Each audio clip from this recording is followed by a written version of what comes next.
Hello everyone, അസ്സലാമു അലൈക്കും. Graft ജോയവൻ്റെ ഒരു ഫസ്റ്റ് വീഡിയോ ആണ് കേട്ടോ ഇത്. ഇതിൽ ഞാൻ സിമ്പിളായിട്ട് എങ്ങനെ ഒരു മാഗസീൻ ഉണ്ടാക്കാമെന്ന് നമുക്ക് കാണിച്ചു തരാം. ഇത് സിമ്പിളായിട്ട് മെത്തേഡാട്ടോ ഉപയോഗിക്കുന്നത്. ക്യാൻവ ആട്ടോ ഉപയോഗിക്കുന്നത്. ക്യാൻവയിൽ ഇപ്പോൾ പല തരത്തിലുള്ള ടെംപ്ലേറ്റ്സും അവൈലബിൾ ആണ്. നമുക്ക് പല മോഡൽസ് നമ്മൾ ഈസി ആയിട്ട് ഉണ്ടാക്കാൻ പറ്റുമല്ലേ ക്യാൻവ ഉപയോഗിച്ച്. അതുപോലെ തന്നെ നമുക്ക് ഈ മാഗസീനും എങ്ങനെ ഉണ്ടാക്കാമെന്ന് നോക്കാം. ആദ്യമായിട്ട് ചെയ്യേണ്ടത് ക്യാൻവ ഇല്ലാത്തവർ അത് ഡൗൺലോഡ് ചെയ്യുക എന്നുള്ളതാണ്. അപ്പോൾ ക്യാൻവ ഓപ്പൺ ചെയ്ത് കഴിഞ്ഞാൽ നമുക്ക് ഇങ്ങനെ കാണാം, കുറേ ടെംപ്ലേറ്റ്സ് കാണാം.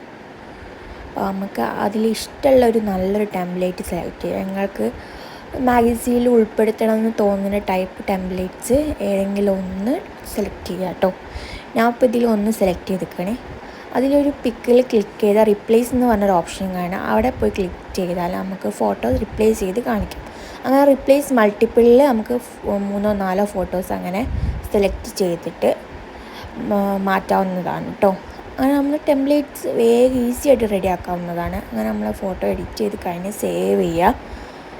അങ്ങനെ നമുക്ക് ഓരോ പേജസിനനുസരിച്ച് എത്ര പേജാണോ നിങ്ങൾക്ക് വേണ്ടത് അതിനനുസരിച്ചിട്ട് നമുക്ക് ഡൗൺലോഡ് ചെയ്ത് വെക്കാം. ഇനി അടുത്തത് സ്റ്റെപ്പ് 2.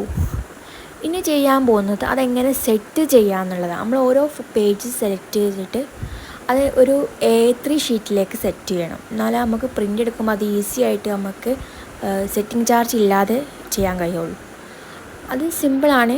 ആദ്യം നമ്മൾ ഒരു A3 ഡോക്യുമെൻ്റ് എടുത്തിട്ട് ബ്ലാങ്ക് ആയൊരു ഡോക്യുമെൻ്റ് എടുത്തിട്ട് അതിലേക്ക് 4 ലൈൻസ് വരയ്ക്കുക കേട്ടോ. ഹൊറിസോണ്ടലി വെർട്ടിക്കലി ലൈൻസ് വരയ്ക്കാം. അങ്ങനെ A5ൻ്റെ 4 പീസ് കിട്ടി നമുക്ക്. A5ൻ്റെ മാഗസീൻ ആയതുകൊണ്ട് തന്നെ നമുക്ക് ഇങ്ങനെ പാർട്ടീഷൻ ചെയ്താൽ നമുക്ക് 4 പീസാക്കി മാറ്റാം. ഇനിയിപ്പോൾ A4നാണെങ്കിൽ നമുക്ക് 2 ആക്കിയിട്ട് പാർട്ടീഷൻ ചെയ്താൽ മതി കേട്ടോ A3നെ. ഇനി നമുക്ക് ചെയ്യാനുള്ളത് അതിലേക്ക് ഫോട്ടോ ആഡ് ചെയ്യാം. എന്നിട്ട് അതിൻ്റെ ഓരോ പാർട്ടിനനുസരിച്ചിട്ട് ആ ഫോട്ടോ അഡ്ജസ്റ്റ് ചെയ്ത് വെക്കാം. എന്നിട്ട് സെറ്റ് ചെയ്തിട്ട് സേവ് ചെയ്യാം. അങ്ങനെ നമ്മുടെ പ്രിൻറ്റിങ് പരിപാടിയും കഴിഞ്ഞിട്ടുണ്ട് കേട്ടോ. പ്രിൻറ്റിങ്ങും ചെയ്തിട്ട് ഇതുപോലെ നമ്മൾ A5ൽ സെറ്റ് ചെയ്തത് പ്രിൻറ്റ് ചെയ്തെടുത്തിക്കണം. 3 ഷീറ്റാണ് എടുത്തത്. 3 ഷീറ്റ് 24 പേജ് ഉണ്ടാവും. ഡബിൾ സൈഡഡാണ് വരിക. അത് കട്ട് ചെയ്തിട്ട് നമ്മളിതുപോലെ പീസാക്കി മാറ്റും. പിന്നെ അത് ഓർഡറിലേക്ക് ആക്കുക എന്നുള്ളതാണ് അടുത്ത സ്റ്റെപ്പ്.